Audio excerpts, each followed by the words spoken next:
Okay, so next up we have ECG complexes and intervals in chamber enlargement. First up, ECG complexes. P wave represents right and left atrial depolarization. Normal is less than 120. PR interval measures atrial depolarization and conduction through the AV node. This is normally 140 to 200 millisecond, but it does change significantly with heart rate.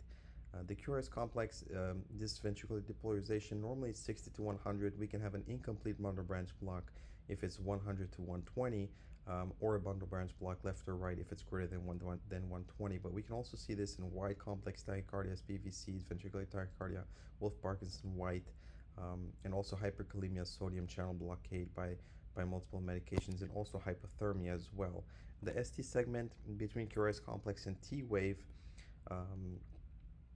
essentially represents the difference between depolarization and repolarization, and T wave should be in the same direction as the preceding QRS complex.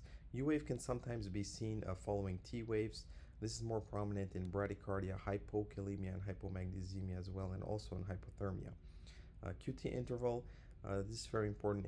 Normally it's less than 440 in men and 460 in women, or less than half of the RR interval when there's a normal heart rate. Next up, chamber enlargement, left ventricular hypertrophy. There's two ways we can determine this. The Cornell usually seen an S in V3 plus an R in AVL that's greater than 28 millimeters. That's in men, and greater than 20 millimeters in women. And the Saclo-Lyon, the S in V1 plus R in V5, V6, that's greater than 35 millimeters. Or more simply, R in AVL that's greater than 11 millimeters. For right ventricular hypertrophy, the criteria are greater than S, or R greater than 7 millimeter in V1, or S greater than or equal to 7 millimeters in V5, V6. Left atrial enlargement, P wave duration usually greater than 120 millisecond, so wide. Also seen a notch P wave. And for right atrial enlargement, it's tall, so the P wave height is greater than 2.5 millimeter.